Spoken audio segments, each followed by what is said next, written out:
வணக்கம், வணக்கம் அருந்தமிழ் உறவுகளே! எப்படி இருக்கீங்க? மதிமுகவுக்கு வந்து பம்பரம் சின்னம் கிடையாது. விசிகாவிற்கு பான சின்னம் கிடையாது. இது நான் சொல்லலங்க. தேர்தல் ஆணையம் சொல்லுது. அதுக்கு என்ன சொல்றாங்க அப்டின்னா, மதிமுக வந்து ஒரே ஒரு தொகுதியில நிக்கிறாங்க, பாராளுமன்ற தொகுதியில. அவங்களுக்கு எப்படிங்க சின்னம் குடுக்க முடியும்? அதெல்லாம் குடுக்க முடியாது அப்டின்ட்டாங்க. விசிகா வந்து 2 தொகுதியில நிக்குது. அவங்களுக்காவது பான சின்னம் கிடைக்குமான்னா, இல்லங்க அவங்களுக்கு 1% ஓட்டு தான் இருக்கு. அவங்களுக்கும் கிடையாது அப்டிங்கிறாங்க.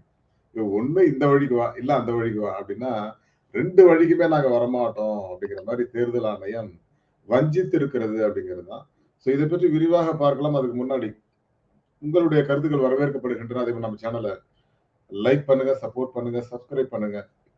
உங்கள் நண்பர்களுக்கு ஷேர் பண்ணுங்க. மதிமுகவுக்கு பம்பர சின்னம் கிடையாது. விசிகாவுக்கு பான சின்னம் கிடையாது. சரிங்க. இது வந்து திமுக கூட்டணி. Right okay. அப்புறம்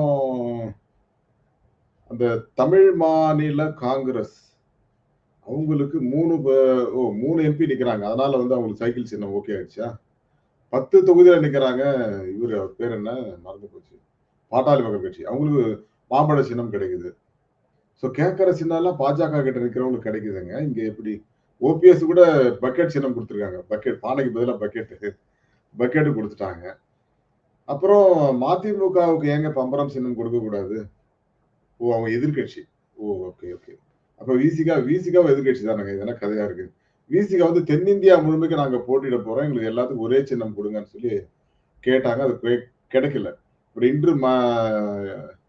இன்னைக்கு மதியானம் வந்து ஒரு டிஸ்கஷன் வருது கோர்ட்ல, உயர்நீதிமன்றத்துல.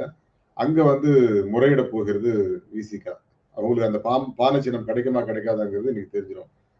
கோர்ட் என்ன சொல்லுது அப்டின்னா, தேர்தல் ஆணையத்திட்ட கேட்டு தான் சொல்லுது. தேர்தல் ஆணையம் அதுக்கு ஒரு விளக்கம் குடுத்துட்டா, ஓகேங்க எங்களால முடியாது. ஏன்னா இப்ப நாம் தமிழருக்கு கரும்பு விவசாய சின்னம் கிடையாதுன்னு சொல்ட்டாங்க.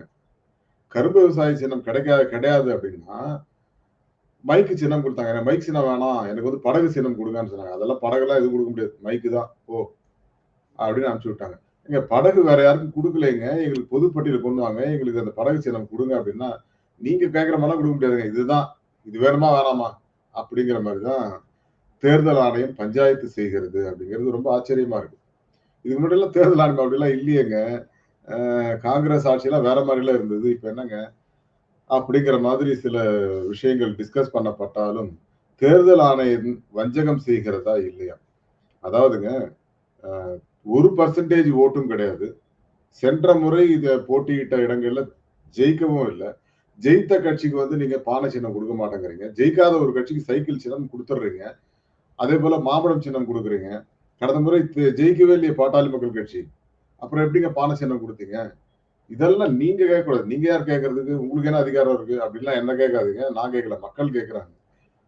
சோ பம்பரம் சின்னமும் கிடையாது, பானை சின்னமும் கிடையாது. அப்ப என்னதான் குடுப்பீங்க? நாங்க குடுக்கறத வாங்கிட்டு போங்க. இதுதான் தேர்தல் ஆணையத்துடைய அராஜகமாக இருக்கிறது. பட் அவங்களுக்கு ஏதாவது சின்னம் செலக்ஷன்ல குடுப்பாங்களா இல்லையான்னு கூட தெரியல. ஏன்னா அந்த மாரி இருக்கு. துரை வைகோவோட வேட்புமனு ஏற்கப்பட்டு விட்டது. சேலத்துல வந்து செல்வ கணபதி அவரோட இது வந்து நிறுத்தி வைக்கப்பட்டிருக்கிறது. ஏன்னா அவருக்கு 2 தொகுதியில ஓட்டு இருக்குது அப்படிங்கிறதுனால, அவரோட வேட்புமனுவை நிக்க வச்சிருக்காங்க. ஒருவேள அத அப்ரூவ் பண்ணுவாங்களா இல்லையான்னு தெரியாது. அப்படி இல்லன்னா மாற்று வேட்பாளர் யாராவது இருந்தா அவங்களுக்கு குடுத்துருவாங்கன்னு நெனைக்கிறேன். இந்த மாரி ஏதாவது மாறும்னு தான் நம்ம கூட நெறைய போல் போடலாம்னு நெனைச்சோம். இந்த மாரி இந்த மனு ஏற்பு இந்த இதெல்லாம் முடியட்டும். நாளைக்குலேருந்து போடலாம் அப்படின்னு சொல்லி வெயிட் பண்ணிட்டு இருக்கேன். முதல்ல தென் சென்னை, மத்திய சென்னை, வட சென்னை இந்த 3க்கும் போட்டுறணும். போட்டோம்னா மத்ததெல்லாம் அப்படியே ஒன் பை ஒன்னா போட்டுக்கலாம். இப்படி இருக்கிறது. சின்னத்தில் தேர்தல் ஆணையம் இப்படி ஒரு கேம் ஆடுறது அப்படிங்கிறது வந்து ரொம்ப வருத்தமாக இருக்கிறது. இந்த வருத்தத்தை போக்குவார்களா தேர்தல் ஆணையம்? இன்று மதியானம் வர்ற வழக்கு விசாரணையில விசிகாவுக்கு பானை சின்னம் கிடைக்குமா? பொறுத்திருந்து பார்ப்போம். மீண்டும் ஒரு நல்ல தலைப்போடு சந்திக்கலாம் நண்பர்களே. நன்றி, வணக்கம். Thank you all. Bye to எவரிஒன்.